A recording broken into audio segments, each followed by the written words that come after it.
Shalom. Puji Tuhan. Mari kita buka Alkitab kita, terambil pagi ini dari kitab Yesaya pasal 51 ayat 1 sampai ayat yang ketiga. Kita akan membaca berbalasan 3 ayat ini. Kitab Yesaya pasal 51 ayat 1 sampai ayat 3, demikian firman Tuhan. Dengarkanlah aku, hai kamu yang mengejar apa yang benar, hai kamu yang mencari Tuhan. Pandanglah gunung batu yang daripadanya kamu terpahat, dan kepada lubang penggalian batu yang daripadanya kamu tergali. Ayat 2. Pandanglah Abraham, bapa leluhurmu, dan Sarah yang melahirkan kamu. Ketika Abraham seorang diri, aku memanggil dia, lalu aku memberkati dan memperbanyak dia. Sebab Tuhan menghibur Sion, menghibur segala reruntuhannya. Ia membuat padang gurunnya seperti taman Eden, dan padang belantaranya seperti taman Tuhan. Di situ terdapat kegirangan dan sukacita, nyanyian syukur dan lagu yang nyaring. Amin. Untuk firman Tuhan. Sidang jemaat yang dikasihi oleh Tuhan Yesus Kristus, tema renungan firman Tuhan pada pagi ini itu jangan putus asa. Tema renungan kita pada pagi ini yaitu jangan putus asa. Tekanan berat dalam hidup ini mengakibatkan banyak orang tekanan batin, tekanan pikiran. Karena batin dan pikirannya tertekan dengan begitu berat, maka bisa jatuh sakit. Ada yang drop sampai stroke. Ada yang karena tidak kuat pikirannya, jadi sedikit aneh karena pikirannya terganggu.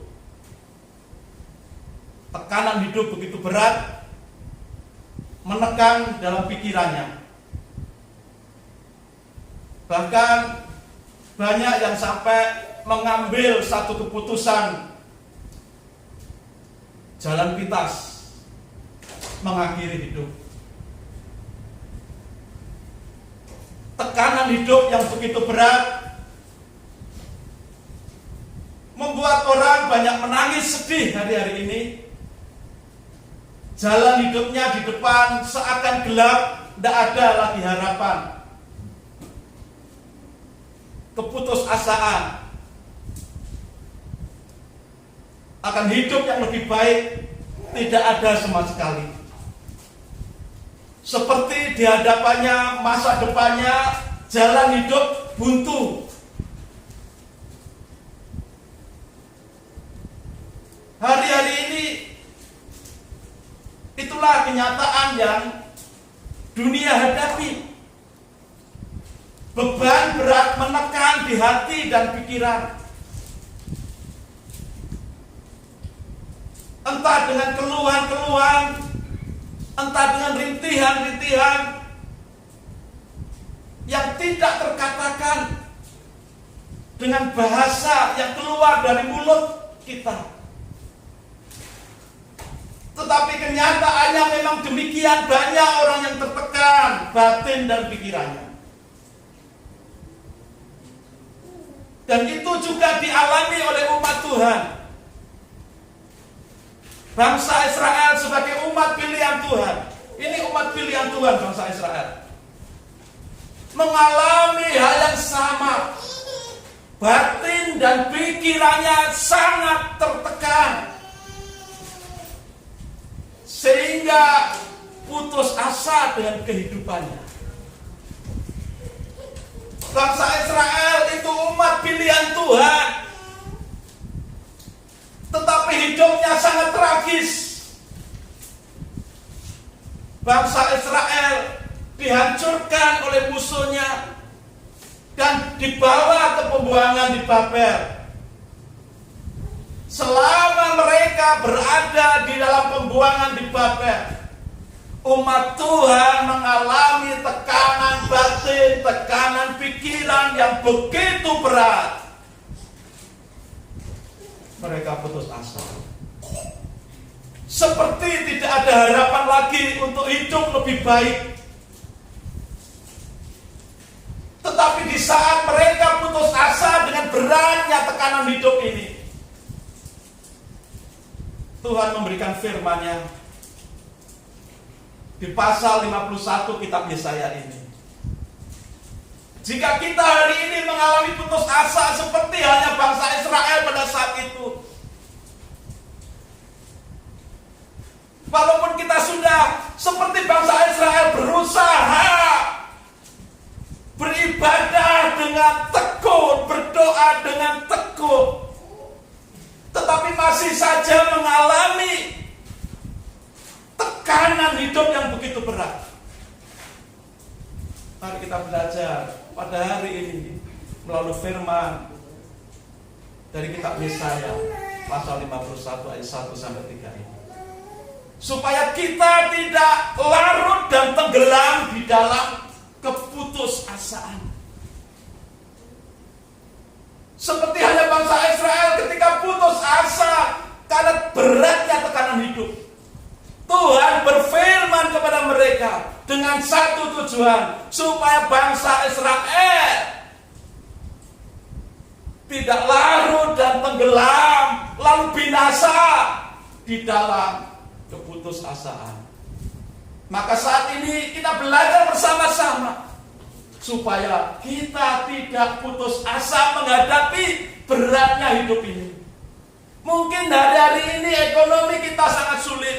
Mungkin hari-hari ini fisik kita, badan kita, tubuh kita merasa sakit. Mungkin hari-hari ini kita menghadapi banyak tekanan dari berbagai sisi kehidupan kita. Tetapi seperti firman Tuhan yang disampaikan Tuhan kepada bangsa Israel saat itu yang sedang dirundung putus asa, hari ini juga firman Tuhan untuk kita.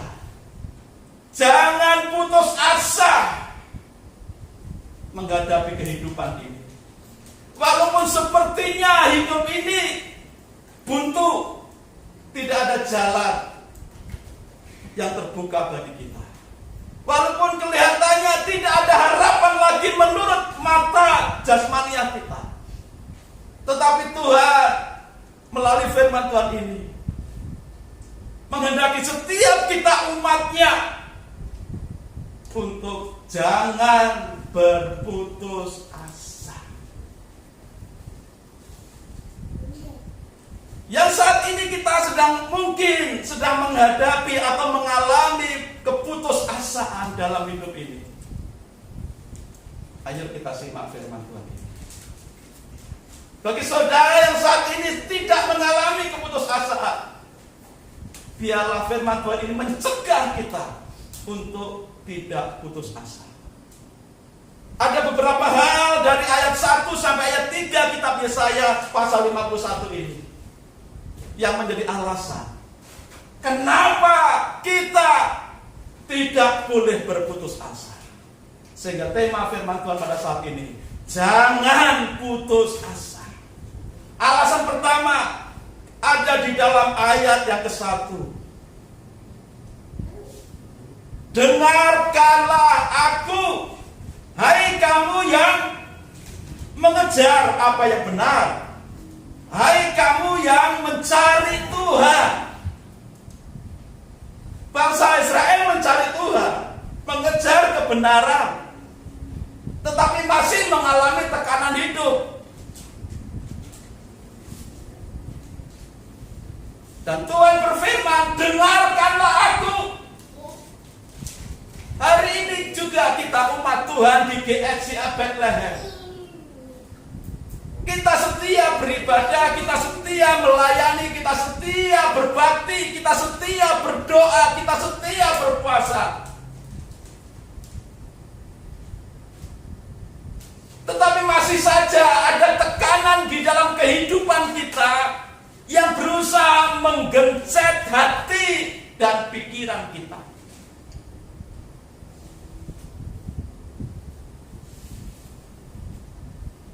Bagaimana supaya kita tidak putus asa? Dengarkan Tuhan. Tuhan berfirman, dengarkanlah aku.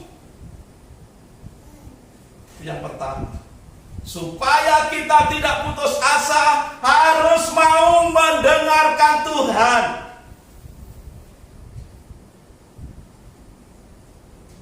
Secara umum bangsa Israel itu memang sebagai umat pilihan Tuhan. Tetapi di beberapa ayat yang lain, bangsa Israel itu tercatat sebagai bangsa yang tegar tengkuk, keras kepala, sering meninggalkan Tuhan.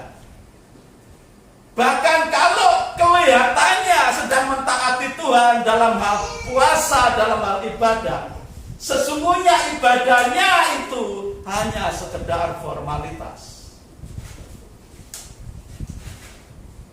Itu sebabnya Tuhan berkata, dengarkanlah aku, hai umatku.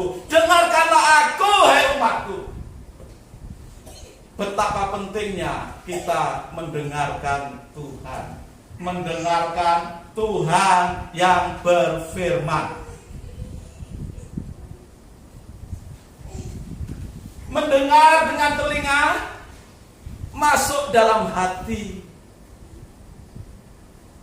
berakar, bertumbuh, memenuhi seluruh kehidupan kita, lalu berbuah. Kalau kita sungguh-sungguh mendengarkan firman Tuhan dengan benar,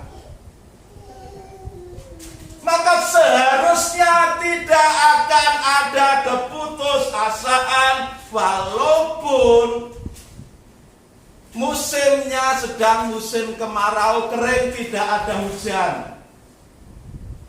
Walaupun kemarau panjang, tidak ada air.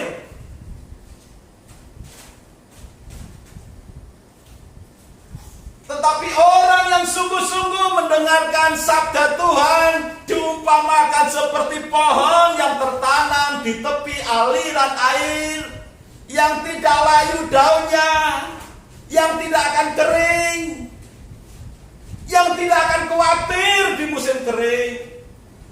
Karena apa? Karena seperti pohon yang tertanam di tepi aliran air yang tercukupi seluruh nutrisi untuk kehidupan tubuh. Demikian juga setiap kita orang percaya, umat Tuhan. Kalau kita sungguh-sungguh mendengarkan firman Tuhan, walaupun musim kehidupan ini ada ancaman, ada tekanan, ada masa-masa kita tidak punya uang, ada masa-masa kita sakit, ada masa-masa kita dimusuhi orang, ada masanya kita difitnah orang, dipersalahkan orang, ada saatnya kita diperlakukan dengan tidak adil oleh orang lain, ada saatnya mungkin orang mempersekusi kita.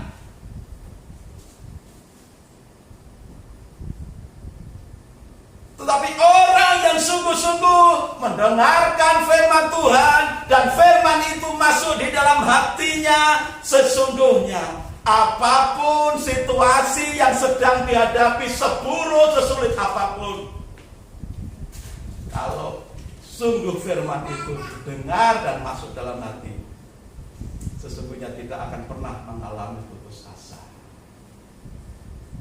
Maka Tuhan menekankan kepada bangsa Israel yang sedang putus asa, dengarkanlah aku. seringkali kesalahan kita sebagai manusia itu ketika ada satu perkara, satu hal, lebih cepat mengomentari, lebih cepat berkata-kata, lebih cepat ya mempersalahkan orang lain, menghakimi orang lain.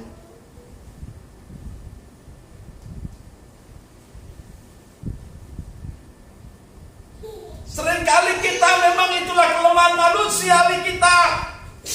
Ya.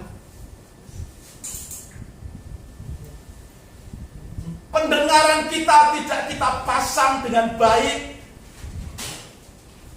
Terlalu cepat merespon dengan kata-kata, dengan kalimat-kalimat yang terangkai beribu-ribu kalimat dan kata. Tetapi hari ini Tuhan berfirman, dengarkan aku, jangan dengarkan suara dari luar aku.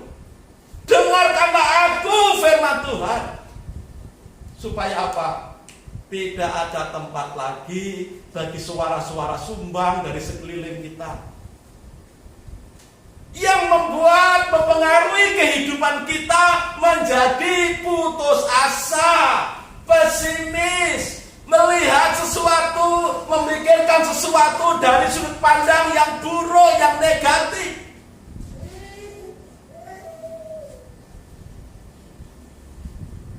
Jangan putus asa, tetapi dengarkanlah firman Tuhan. Pentingnya kita mendengar firman Tuhan itu, karena dalam Alkitab ini berisi janji-janji Tuhan, berisi berkat Tuhan, janji berkat Tuhan untuk kehidupan kita menjalani hidup di dunia ini, janji berkat Tuhan untuk kita menjalani hidup di kekekalan di surga nanti. Di dalam Alkitab ini ada firman Tuhan yang tertulis untuk setiap kita umatnya, menjadi bekal, menjadi makanan, menjadi nutrisi, vitamin, menjadi obat untuk kehidupan kita di dunia dan akhirat. Maka pentingkan Tuhan menekankan kepada bangsa Israel yang sedang putus asa. Dengarkanlah aku, dengarkanlah aku sedang berfirman. Jangan dengarkan kata orang, jangan dengarkan bisikan-bisikan situasi di sekelilingmu yang kelihatan buruk, tetapi dengarkanlah firman Tuhan.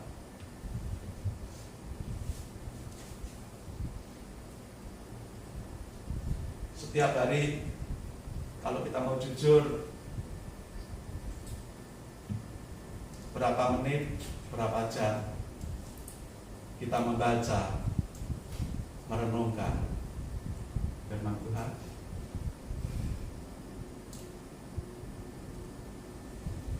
Bandingkan dengan ketika kita membaca, melihat, mendengarkan sinetron, TikTok, novel, drakor, telenovela.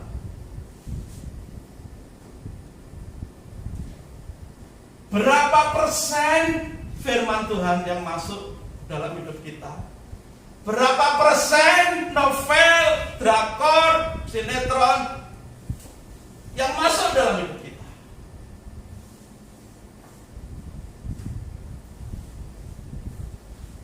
Padahal di dalam Alkitab kita ini yang diungkapkan, diperdengarkan melalui khotbah-khotbah audio maupun video, yang ditulis dalam khotbah-khotbah dan renungan-renungan, itu berisi tentang janji-janji firman Tuhan yang penuh berkat Tuhan.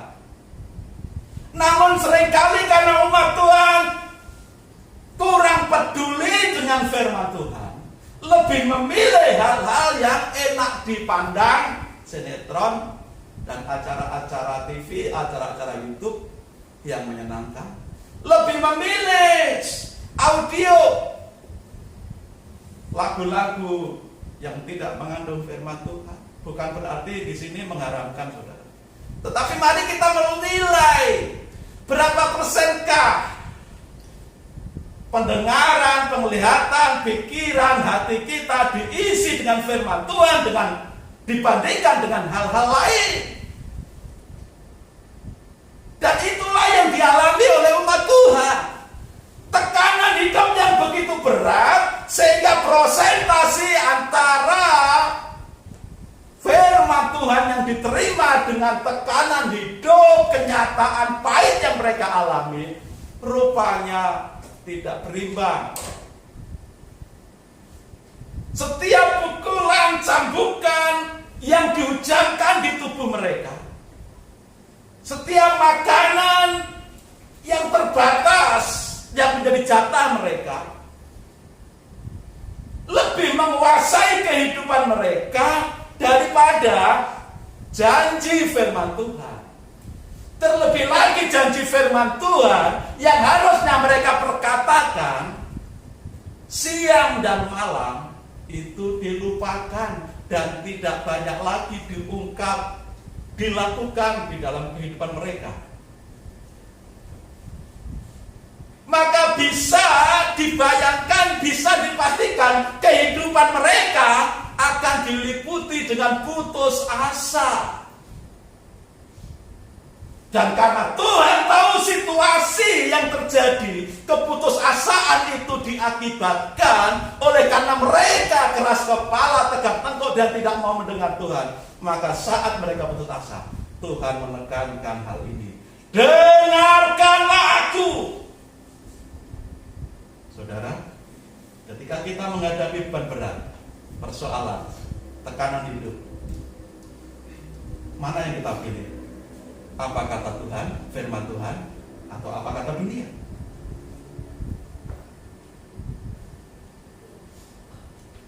Ini pilihan kita. Kalau kita lebih memilih firman Tuhan, maka hidupmu akan menjadi seperti pohon yang tertanam di tepi aliran air. Musim boleh datang silih berganti, panas, tidak ada hujan, musim kering, musim hujan, musim salju, musim semi. Tetapi orang yang di dalamnya penuh dengan janji firman Tuhan, nutrisi firman Tuhan, vitamin firman Tuhan, tidak akan ngaruh apapun musim, situasi hidup yang dialami. Maka supaya tidak putus asa, Tuhan menekankan kepada kita hari ini, dengarkanlah firman Tuhan, cintailah firman Tuhan, supaya engkau tahu apa yang difirmankan Tuhan, janji apa bagi umatnya. Seringkali kita tidak tahu janji Tuhan. Karena tidak tahu janji Tuhan, maka kita seringkali putus asa. Hal yang kedua yang Tuhan mau tekankan supaya kita tidak putus asa. Di dalam ayat 1 bagian B dikatakan, pandanglah gunung batu yang daripadanya kamu terpahat, dan kepada lubang penggalian batu yang daripadanya kamu tergali. Pandanglah Abraham bapa leluhurmu dan Sarah yang melahirkan kamu. Ketika Abraham seorang diri, Aku memanggil dia, lalu memberkati dan memperbanyak dia. Pandanglah Abraham dan Sarah.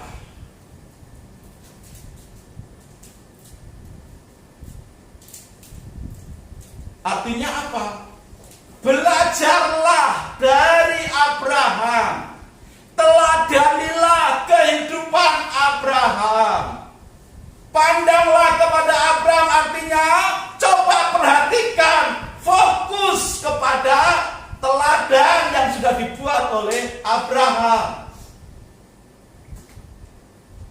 di dalam ayat 1b mengingatkan bangsa Israel, pandanglah dari mana engkau terpahat. Mengingatkan bangsa Israel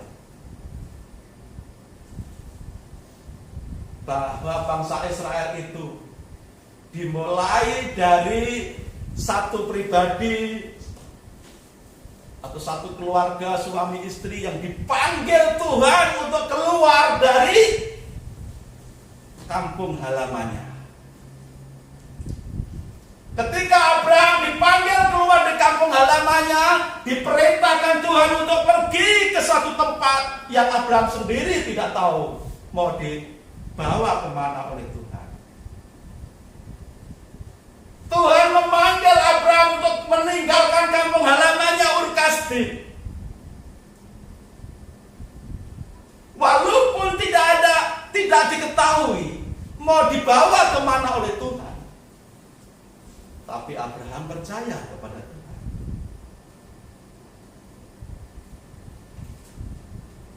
Dan ketika Abraham dan Sarah diberi janji berkat oleh Tuhan, bahwa keturunanmu akan seperti bintang di langit, seperti pasir di lautan, yang artinya tidak akan bisa dihitung.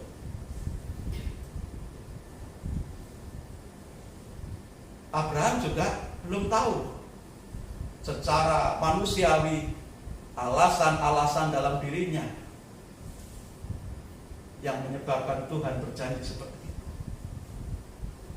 Tapi di dalam hal ini Abraham juga percaya terhadap janji Tuhan yang akan menjadikan bapa segala bangsa.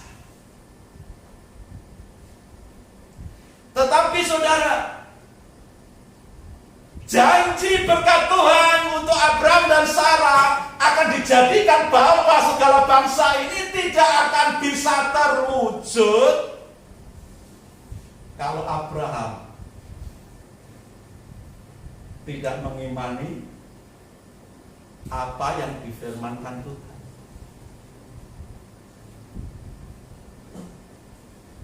Kalau Abraham tidak mengimani apa yang sudah dijanjikan, yaitu janji berkat Tuhan, bahwa Tuhan akan membuat Abraham menjadi bapa segala bangsa, anak keturunannya tidak akan terhitung jumlahnya. Jika Abraham tidak mengimaninya, maka janji berkat untuk menjadi bapa segala bangsa ini tidak akan pernah terwujud. Karena imannya terhadap janji Tuhan itulah, karena imannya terhadap firman Tuhan itulah, maka janji-janji Tuhan itu semua bisa terwujud, tergenapi di dalam kehidupannya.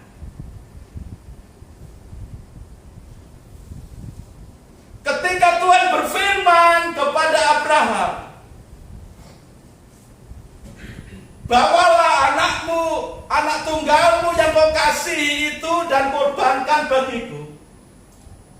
Abraham pun taat karena percaya. Percaya bahwa Tuhan sanggup membangkitkan sekalipun orang sudah mati. Maka ketika Tuhan berfirman, bawalah anakmu dan korbankan bagiku, dengan penuh ketaatan Abraham membawa anak yang dikasihnya Ishak, lalu dikorbankan. Tetapi benar apa yang diimani itu juga terwujud. Ternyata ketika pisaunya sampai di leher anaknya, ternyata ada anak domba yang tersangkut tidak jauh dari situ. Dan Tuhan berfirman, itulah anak domba yang akan dikorbankan. Kalau misalkan diputar balik, Abraham tidak mempercayai janji Tuhan dan tidak mentaati Tuhan ketika berfirman untuk mengorbankan anak, maka bisa dipastikan dia tidak akan pernah menjadi bapa segala bangsa dan tidak akan pernah disebut sebagai bapak orang beriman. Dan selanjutnya kehidupan Abraham diwarnai dengan kehidupan yang penuh iman. Kehidupan yang penuh iman dari Abraham diwujudkan dalam tindakan nyata, yaitu hidup mentaati firman Tuhan. Maka dikatakan pandanglah Abraham. Supaya apa? Kita belajar dari Abraham dan menteladani dari kehidupan Abraham yang hidupnya penuh iman. Iman Abraham tidak pernah bisa dilihat kalau dia tidak mentaati di dalam perkataan yang bisa didengar orang lain. Kalau Abraham tidak mentaati dalam satu tindakan nyata sebagai perwujudan imannya. Jadi saudara, iman harus diwujudkan dalam tindakan ketaatan terhadap firman Tuhan. Mendengar firman Tuhan, yes. Tapi mendengar harus ditindaklanjuti dengan ketaatan, dipraktekkan dalam hidup sehari-hari sebagai wujud atau bukti yang nyata dari iman. Dan di sini terlihat kehidupan Abraham yang konsisten sejak dia dipanggil keluar dari kampung halamannya yang bernama Ur Kasdim. Lalu dituntun oleh Tuhan, dipimpin oleh Tuhan, dibawa ke satu tempat yang dia sendiri pada awalnya tidak tahu. Tapi dari satu tempat ke tempat lain, Abraham selalu taat kepada Tuhan. Percaya bahwa Tuhan tidak akan pernah mencelakainya, bahwa Tuhan akan memberikan hanya yang terbaik untuk Abraham. Jadi yakinlah dalam hidupmu kita disuruh memandang Abraham, belajar kepada Abraham, menteladani iman dan ketaatan Abraham. Ketika iman Abraham bergantung kepada janji firman Tuhan, maka marilah kita iman kita kepada firman Tuhan. Di sini ada banyak janji untuk kehidupan kita. Ada banyak janji untuk perlindungan kita. Ada banyak hal yang berkaitan erat dengan kehidupan kita untuk hidup di bumi ini. Baca, dengar, imani, praktekkan dalam hidup sehari-hari di dalam ketaatan. Maka putus asa. Kosakata putus asa itu tidak akan ada dalam diri kita. Kalau firman Tuhan kita dengar, kita imani, dan kita taati. Firman Tuhan yang kita dengar, kita imani, kita taati akan mengalahkan suara-suara sumbang, suara-suara negatif, suara-suara keputusasaan dunia ini yang masuk dalam hidup kita. Semua akan ditolak keluar. Seperti halnya apa saudara? Kalau pohon itu nutrisinya cukup karena menyerap sari-sari makanan dari tanah, dari sumber air, maka walaupun mungkin ada penyakit, tidak akan ngaruh dengan pertumbuhan pohon. Kalaupun daunnya habis dimakan ulat, akan cepat tumbuh lagi.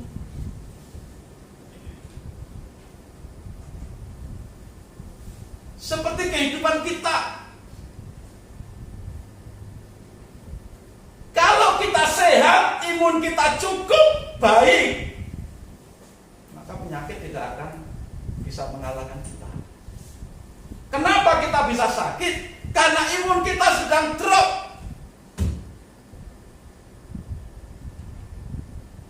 Maka Kesehatan menekankan jaga imunmu, jaga kondisi hatimu, pikiranmu, jaga kondisi badanmu, tubuhmu, supaya imunmu terjaga dengan baik. Kalau imun terjaga dengan baik, maka penyakit-penyakit yang dari luar tidak akan bisa mengalahkan daya tahan tubuh kita.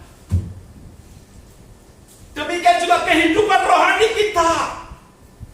Kalau hidup kita dipenuhi dengan nutrisi, gizi firman Tuhan. Dalam firman Tuhan ada janji berkat Tuhan untuk kehidupan ini. Maka betapapun banyak serangan-serangan di sekeliling kita, dari berbagai arah menyerang hidup kita.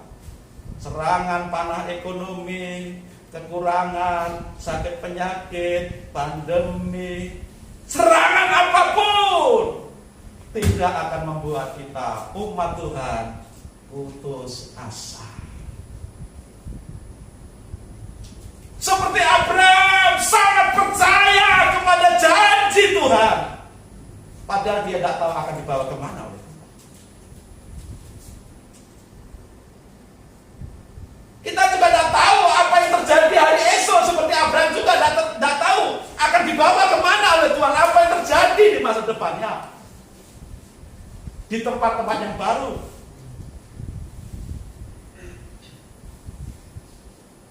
Tapi Abraham tidak pernah putus asa karena dia punya iman dan dipraktekkan dalam ketaatan. Karena dia sungguh-sungguh memegang, mendengarkan janji Tuhan, firman Tuhan. Maka hidup kita pun hendaknya kita pegang teguh firman Tuhan dalam hidupmu. Hidupmu biarlah dipenuhi dengan firman Tuhan, supaya kalau banjir datang, hujan deras dan banjir datang melanda, rumah kehidupan kita tidak roboh dalam putusasaan, tetapi terus kokoh berdiri. Walaupun hujan lebat, petir menyerang silih berganti, kilat menyambar-nyambar, banjir bandang datang melanda dengan tiba-tiba. Banjir bandang kan datang dengan tiba-tiba, datangnya dari diundang, pergi pun cepat sekali. Tapi kalau orang yang kehidupannya dipenuhi dengan firman Tuhan, akan tetap kokoh berdiri. Walaupun musim panas, walaupun musim kering, walaupun musim hujan deras dan banjir bandang, tidak akan putus asa. Supaya kita tidak putus asa, dengarkan Tuhan. Pandanglah Bapa orang percaya, Bapa orang beriman. Pandanglah Bapa segala bangsa, Abraham, untuk kita contoh dan kita teladani dari Abraham, imannya dan ketaatannya. Yang ketiga, di dalam ayat 3 dikatakan, sebab Tuhan menghibur Sion, menghibur segala reruntuhannya. Ia membuat padang gurunnya seperti Taman Eden, dan padang belantaranya seperti Taman Tuhan. Di situ terdapat kegirangan dan sukacita, nyanyian syukur dan lagu yang nyaring. Tuhan itu sumber pertolongan yang ajaib. Tuhan itu penolong yang ajaib bagi bangsa Israel sebagai umat pilihannya. Tuhan itu sebagai penolong yang ajaib bagi kita, jemaat Tuhan di GSJA Bethlehem. Dia adalah penolong yang ajaib, sumber pertolongan yang ajaib. Maka alamilah keajaiban pertolongan Tuhan. Di tengah situasi hidup yang tidak menentu hari-hari ini, di tengah tekanan hidup yang begitu berat hari-hari ini,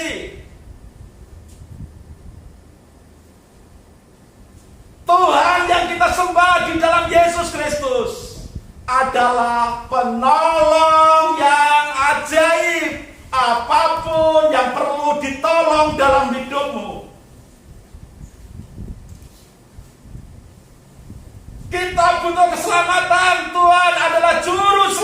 dunia. Kalau kita dalam kegelapan, Yesus adalah terang dunia. Kalau pintu kehidupan kita tertutup, Tuhan adalah pintu. Kalau kita sedang tersesat, Tuhan adalah jalan, kebenaran, dan hidup. Kalau kita tidak ada kepastian bagaimana nanti sesudah aku mati, Tuhan berkata, Akulah kebangkitan dan hidup.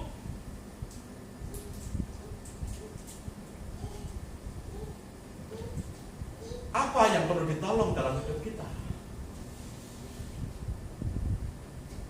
Semua yang kita perlukan untuk ditolong oleh Tuhan ada dalam satu pribadi yang bernama Yesus Kristus. Dia disebut sebagai Bapa yang kekal. Jika hatimu saat ini menghadapi kegelisahan dan keputusasaan, Yesus disebut sebagai damai sejahtera, Raja damai. Dia disebut Bapa yang kekal, dia Raja damai. Mungkin kita kehilangan orang tua kita, dia adalah Bapa yang kekal bagi kita. Ketika kita merasa tidak ada nasihat-nasihat baik dalam diri kita, di saat kita menghadapi persoalan, ingatlah, Yesus disebut juga penasehat yang ajaib. Ketika kita di dalam sakit penyakit, Yesus disebut juga sebagai apa? Tabib di atas segala tabib. Dia adalah tabib yang ajaib, yang memberikan sebagian kuasanya, kuasa ketabibannya, kuasa kesembuhannya kepada para medis. Sedikit aja dikasih ilmunya. Tetapi tabib di atas segala tabib adalah Yesus Kristus. Saudara, sekarang apa yang kita butuhkan? Apa yang kita khawatirkan mengenai kehidupan ini? Kalau semua jawaban, semua solusi ada di dalam satu pribadi yang bernama Yesus Kristus. Tuhan yang menghibur Sion umatnya, Tuhan yang menghibur saudara dan saya. Tuhan ketika menghibur tidak seperti ya, kita kalau anak kita nangis, cup, diam ya nak, diam. Nanti tak beliin permen, cup, diam.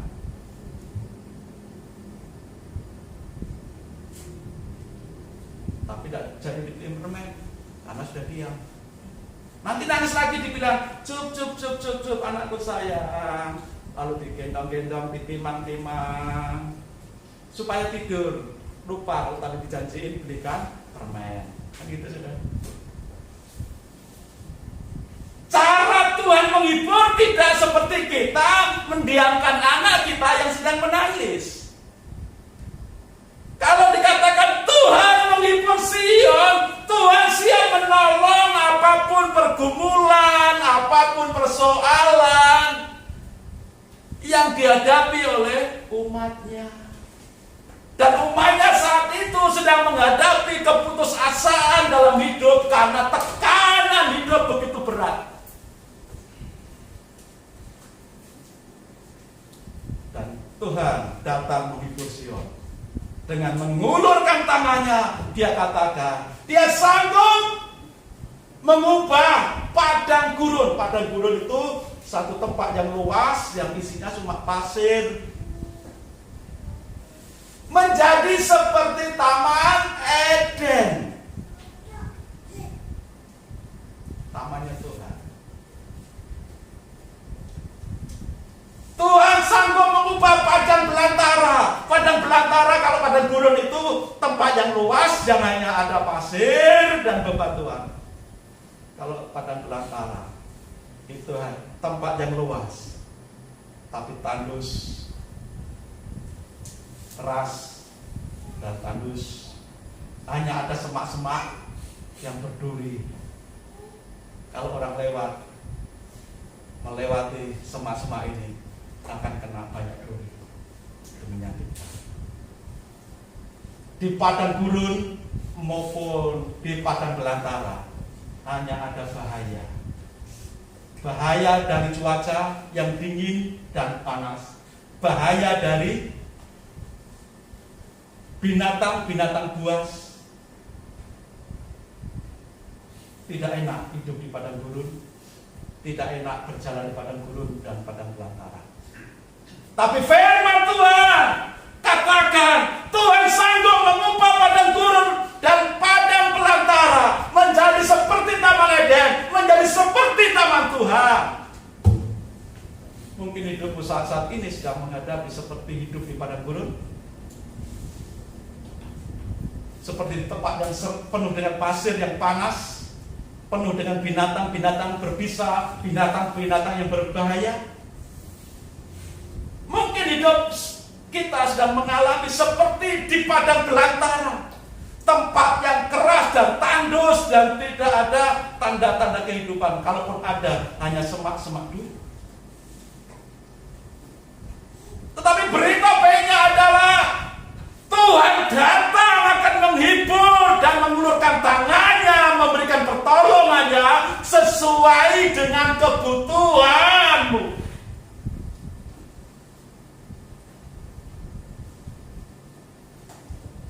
Karena Dia adalah penolong yang ajaib. Maka tidak ada alasan bagi umat Tuhan untuk putus asa. Jangan putus asa. Betapapun berat tekanan batinmu, betapapun berat tekanan pikiranmu, betapapun berat tekanan situasi sekelilingmu, betapapun berat tekanan ekonomimu, betapapun berat ancaman dari sekelilingmu, jangan pernah putus asa. Dengarkan Tuhan. Belajarlah dari Bapak Abraham yang penuh dengan iman dan ketaatan. Dan ingatlah, Tuhanmu, Tuhan Yesus adalah penolong yang ajaib dalam segala perkara yang engkau butuhkan. Seperti Abraham konsisten untuk beriman dan mentaati Tuhan, Tuhan juga konsisten, tidak berubah-ubah untuk menggenapi janjinya. Apa yang dijanjikannya kepada umatnya akan dilaksanakan, diwujudkan, digenapi oleh Tuhan. Bukankah firman Tuhan berkata, Tuhan Yesus tetap sama kemarin, hari ini, dan sampai selamanya. Yesus Kristus tetap sama kemarin, hari ini, selamanya. Kemarin, hari ini, selamanya. Yesus tetap sama. Apanya yang tetap sama, yang tidak berubah dari Tuhan Yesus? Dia tetap konsisten, apa yang Dia firmankan akan digenapi di dalam setiap orang yang mau dengar apa yang dikatakannya, yang difirmankannya, yang mau mengimani dan mentaatinya. Ingat, Tuhan itu konsisten, tidak berubah.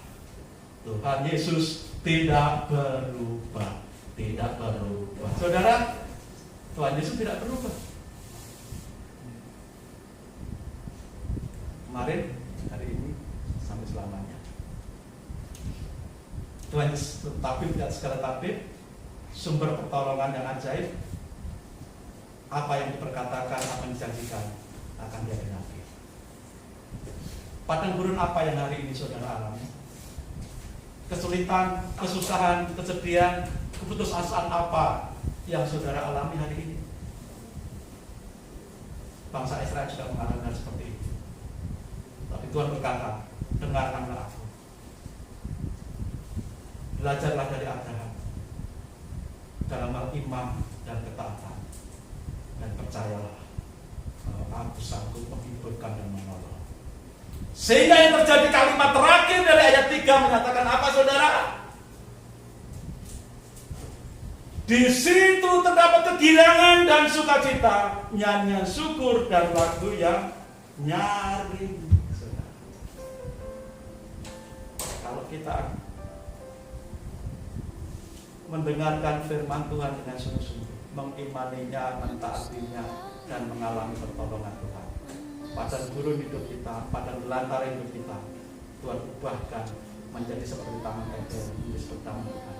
Maka yang ada hanya puji-pujian, penyembahan, pengagungan, pelayanan kepada Tuhan sebagai rasa syukur kita kepada Tuhan.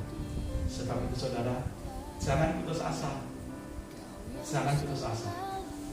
Betapapun berat hidup ini, jangan putus asa, karena Tuhan sedang berfirman. Dengarkan, banyak-banyaklah mendengar firman Tuhan, banyak-banyaklah mengimani, banyak-banyaklah mentaatinya, dan percayalah, Tuhan itu sumber pertolongan yang ajaib. Tuhan Yesus kita semuanya. Mari kita berdoa. Haleluya.